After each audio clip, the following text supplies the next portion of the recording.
husband's ex sent him a love letter and my mother-in-law said, she was better for my son than you. So I showed them what I found in his phone. They started begging me to stay quiet. Then Virgil emerged from the shadows, holding Sire's hand. My child's eyes lit up at the sight of me, but Virgil's grip tightened.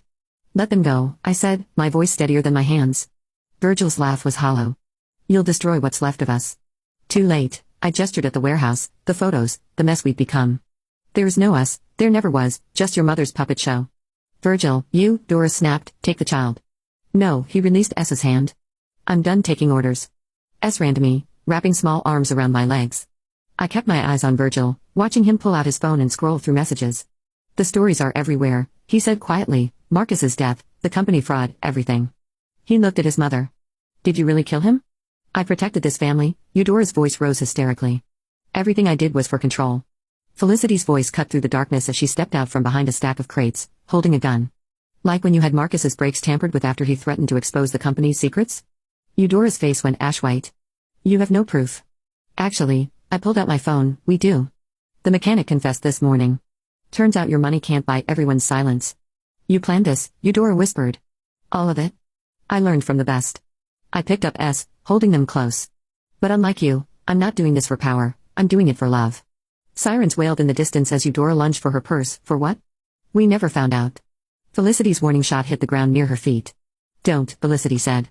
Marcus deserves justice. Virgil stepped between them, looking older than I'd ever seen him. It's over, Mother, we lost. Eudora's eyes darted wildly. I can fix this. I can fix what? I asked. Your son's death? The lives you've ruined? The grandchild you tried to steal? Police cars screeched to a halt outside as Mari burst in with officers close behind. June. She rushed to us, checking us for injuries. Are you okay? I watched as officers handcuffed Eudora, her perfectly manicured world crumbling around her. Virgil stood apart, looking lost. I'm sorry, he said softly, for everything. I should have been stronger. Yes, I agreed, you should have. As they led Eudora away, she turned to me one last time. You think this is victory? You've destroyed everything. No, I shifted S in my arms. I protected what matters, the rest was already destroyed by you. Later, as reporters swarmed outside and detectives took statements, Felicity approached me. What now? She asked. I looked at S sleeping peacefully in Mari's car, Virgil giving his statement to police at the empire of lies Eudora had built now exposed to the light. Now I smiled slightly, now we rebuild, but this time on truth. The morning papers would call it the scandal of the decade, but for me it was simpler than that. It was the day I stopped being afraid of shadows and started facing the light. Sometimes the greatest revenge isn't in destroying your enemies, it's in refusing to become them. 1 year later, I sat in the visitor's room of the state prison watching Eudora through the scratched plexiglass. She looked smaller somehow, her designer clothes replaced by prison orange, her perfect makeup absent. Thank you for coming, she said, her voice lacking its usual command. I wasn't sure you would. Neither was I. I placed Felicity's latest letter on the counter between us. But this convinced me. Eudora's eyes flickered to the paper. She told you about Marcus's daughter, the one you forced her to give up for adoption after his death?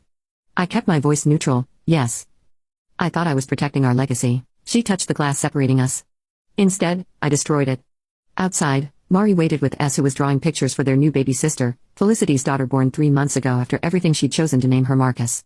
Virgil asks about you, I said in his letters from rehab. And do you answer? Sometimes.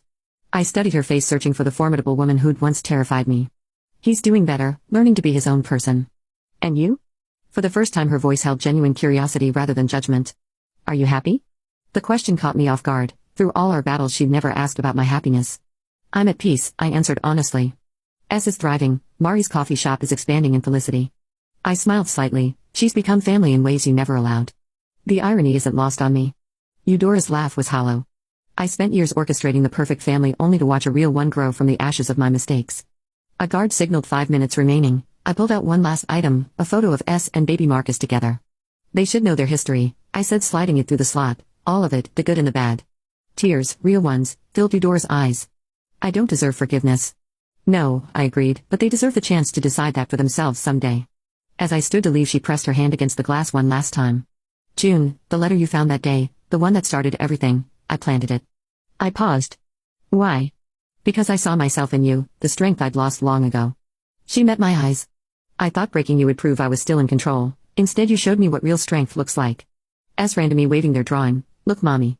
It's all of us. The The picture showed our strange, beautiful family, Mari and her new girlfriend Felicity and baby Marcus, even Virgil in his rehab center's garden, and there in the corner was a small figure in orange, Grandma Eudora drawn with the simple forgiveness only children possess. It's perfect, I said holding them close. Later that night as I watched both children sleep, Felicity joined me in the nursery. Do you ever regret it? She asked, not taking revenge when you had the chance? I thought about Eudora's confession, about the satisfaction I could have taken in destroying her completely, about the cycle of pain that would have continued.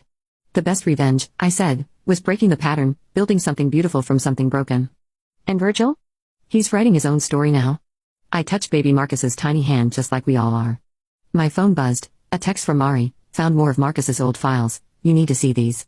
Some secrets it seemed were still waiting to be uncovered, but this time I wasn't afraid of the truth. Whatever came next we would face it together, this unlikely family forged in the aftermath of destruction, because sometimes the greatest victory isn't in winning the war but in choosing which battles are worth fighting, and sometimes the strongest families aren't those we're born into but those we build from pieces of what was broken. That's the thing about revenge, it shows you who you really are, not in how you destroy others but in what you choose to build instead.